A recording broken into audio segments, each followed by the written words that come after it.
아기 태어났을 때부터 한 1, 2년을 많이 울적해서 제대로 아기랑 정서적 교감을 못한 경우가 많이 있습니다.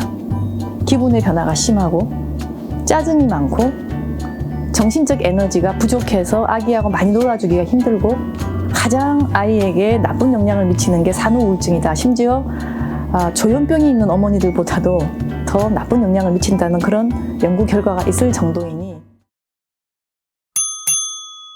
오늘 이 시간에는 어머니들에게도 참으로 고통스럽지만 함께 있는 아기들에게도 아주 악영향을 미치는 산후우울증에 대해서 말씀드리겠습니다.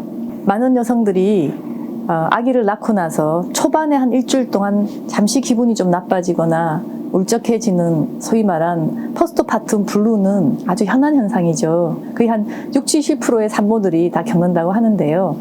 이게 지속적으로 정말 육아라든지 일상생활에 좀 지장을 줄 정도의 심한 우울증으로 한 1년 이상 쭉 가는 경우는 드물기는 하지만 아기나 또 어머니 자신에게 아주 나쁜 영향을 미치죠. 그래서 이제 많은 부모님들이 실제로 본인은 잘 인지를 못하시고 제가 볼 때는 산후우울증을 겪었는데 언제쯤 많이 오냐면 아기가 한 3돌 이럴 때 언어 발달이 늦다, 아기가 불러도 잘 안 쳐다본다, 아니면 무지무지 말을 안 듣고 때가 심해졌다, 이런 이제 이유로 제게 오지만 지금 자세히 들어보면은 아기 태어났을 때부터 한 1, 2년을 많이 울적해서 제대로 아기랑 정서적 교감을 못한 경우가 많이 있습니다.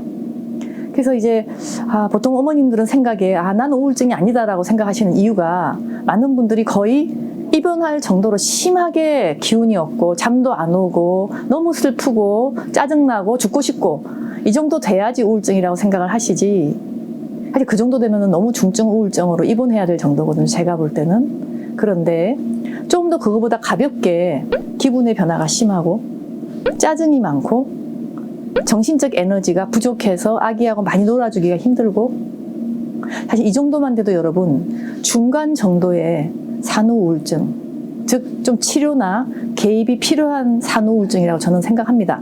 근데 대부분 많은 분들은 그게 뭔가 우울증인가 라고 생각하시기 때문에 치료 시기도 놓치고 그것이 아기들에게 발달에 나쁜 영향을 미쳤을 때까지 모르시는 경우가 많이 있기 때문에 저는 너무 안타깝게 생각을 하는 병 중에 하나입니다. 그래서 이제 많은 연구들에 의하면 이제 그 아기 엄마들이 갖는 정신적인 문제 중에서 가장 아이에게 나쁜 영향을 미치는 게 산후우울증이다. 심지어 조현병이 있는 어머니들보다도 더 나쁜 영향을 미친다는 그런 연구 결과가 있을 정도이니 사실 저는 아기들을 많이 보는 소아정신과 의사 입장에서 어머니들의 산후우울증의 말로 제게는 제일 많이 긴장이 되는 질환입니다. 상당히 흔합니다, 생각보다는. 그래서 대부분 여성들이 아기를 낳고 나면 호르몬의 변화가 급속하게 일어납니다. 그럼 저도 사실 예전에 아기를 낳고 나서 한 일주일 정도는 싱숭생숭하고 기분의 변화가 있고 아휴 이제 얘를 어떻게 기르나 하는 그런 마음이 들다가 조금 지나면은 그래도 어떻게 해야지 하고 기운 내고 했던 기억이 나는데요. 이런 포스트파tum 블루 정도는 거의 대부분의 여성들이 겪습니다. 이건 상당히 호르몬의 변화입니다. 그런데 이것이 조금 더 쭉 가면서 점점 기분 변화가 심해지고 짜증이 나고 기운이 없고 심지어 어떤 분들은 수면도 제대로 하기 힘든, 대부분의 어머님들이 아기가 잠을 잘 못 자기 때문에 그것 때문에 나도 잠을 못 자나 생각하지만 실은 이 산후우울증이 있는 어머니들은 분명히 아기도 자고 내가 누워서 바로 자야 되는 그 순간에도 잠이 들려면 30분 뒤척거려야 된다. 이런 경우는 사실 상당히 우울증이 진행된 겁니다. 이렇게 정신과 전문의가 이 정도면 산후우울증입니다 라고 진단을 내릴 부모님들이 통계적으로 10에서 15% 정도라고 합니다, 산모들 중에. 그러면 이제 이게 한국 데이터는 아닙니다. 이게 서양의 데이터인데요. 대충 10에서 15%니까 상당히 생각보다 높죠.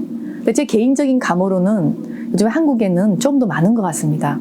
물론 이것은 역학 연구를 해서 밝혀야 될 이유지만 의외로 저는 한 20% 내외의 여성들이 아기를 낳고 나서 적어도 한 생후 1년까지 가는 우울증이 전 있다고 생각을 하고요. 많은 부모님들이 요즘에 엄마들이 독박육아라는 말씀을 많이 하지 않습니까? 바로 이 독박육아 때문에 기분이 너무 나쁘고 자꾸 아기가 잠만 잤으면 좋겠고 음식이 너무 먹거나 안 먹기 싫고 이런 부모님들 아마 제가 대충 보면은 다 산후우울증이 있지 않았을까라고 생각을 합니다. 그리고 이런 산후우울증 같은 경우는 꼭 치료가 필요합니다. 제가 이제 치료를 왜 안 하셨어요? 라고 물어보면 어머님들은 몰라서 못한 것도 있지만 내가 좀 이상하다. 처녀 때하고 좀 다르다. 내가 이렇게 비관적인 사람이 아니었는데 하면서도 못 가는 이유가 아기가 너무 어리기 때문에 얘를 데리고 내가 치료받으러 가기 힘들었다.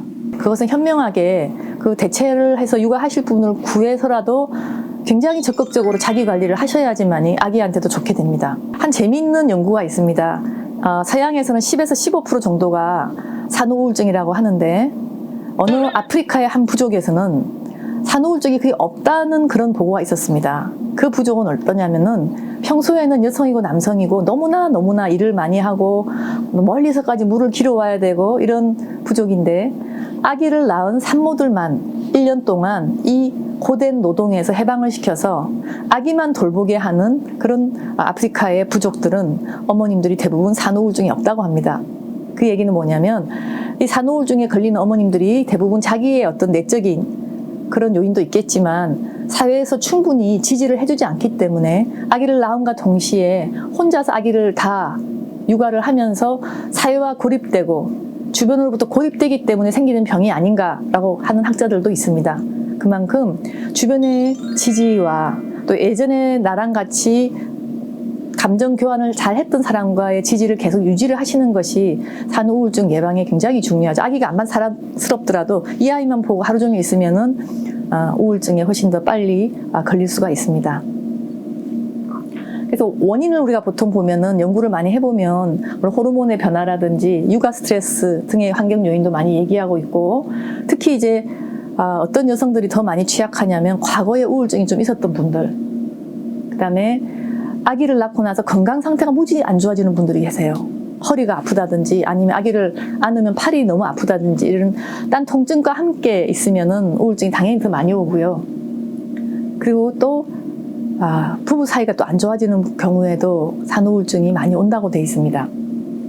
제가 이제 우리 환자분들 진료하다 보면 어떤 경우에 산후우울증을 많이 호소하시냐면 자기가 살던 지방에서 갑자기 아기를 낳고 남편의 어떤 취업이든 여러 가지 이유로 멀리 떨어진 곳에 가서 아무도 없는 곳에서 아기하고 자기만 딱 단독으로 남겨진 경우에 제가 볼 때는 굉장히 많이 산후우울증이 걸리는 것 같습니다. 한국에서는. 그래서 정말 이 고립이라는 것이 굉장히 중요한 환경 요인이라는 생각을 저는 항상 하고 치료 방법에서도 고립시키지 않게 산모가 고립되지 않게 마음으로 해주는 것이 저는 최선의 예방책이 아닐까 하는 생각을 해봅니다. 그 외에도 정말 어떤 경우는 너무너무 까다로운 아기가 많습니다. 조절이 안 되고 수면 조절, 식이 조절 그런 것들이 조그만 소리에도 놀라는 이런 아가들이 제가 볼 때는 한 10에서 20% 정도의 아이들 아주 심하게 예민한 아이들인데 이렇게 아이가 조절이 너무 안 되는 경우에는 어머니가 아무리 정말 멘탈이 강하셔도 우울해질 수 있습니다.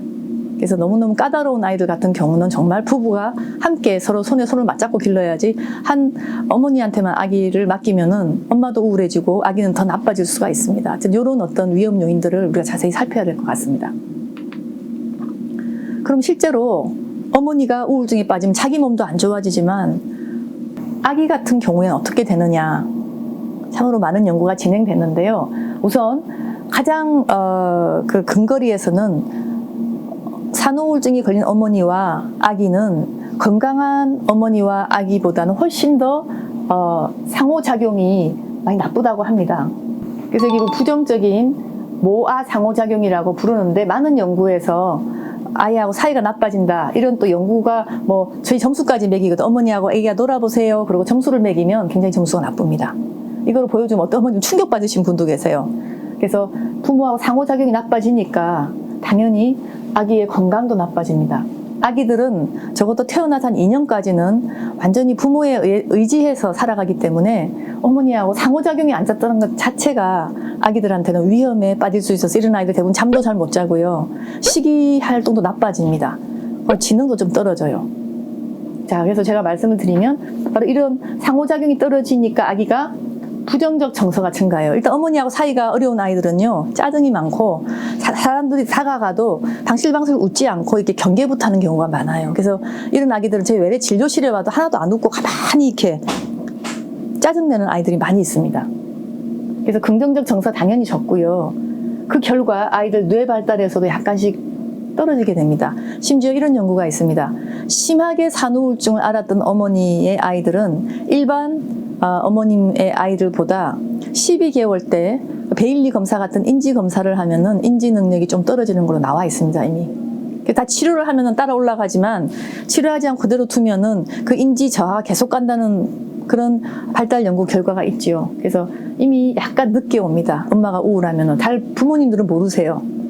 그리고 당연히 이런 어떤 심리적인 뇌 발달 외에도 신체적인 건강도 안 좋아서 아이들 특징이 뭐냐면 이런 아이들이 면역력이 안 좋아지기 때문에 각종 병에 다 걸려옵니다. 그래서 어린이집을 보내면 다른 아이도 안 걸리는 감기 혼자 다 걸리거나 중이염 같은 게 걸려서 귀가 또 안 들리는 그런 아이들이 또 언어 발달 떨어지는 거예요. 그래서 저는 이러한 어떤 연구 결과를 보면은 어떻게 보면 아기한테 최대의 저는 환경적 요인 중에서 위험 요인이 어머니의 산후우울증이다라고 저는 생각을 합니다. 어머니가 지금 아기랑 평소처럼 정상적으로 감정적 상호작용을 하면 잘 놀고 있죠. 자, 표정을 굳힙니다. 여러분, 우울증 어머님들이 이런 얼굴이에요. 자꾸 자기를 비난해요. 아기가 뭘 잘못하고 뭐 안 돼도 내가 못하는 엄마가 아니고 어떤 치료를 하는 게 좋으냐.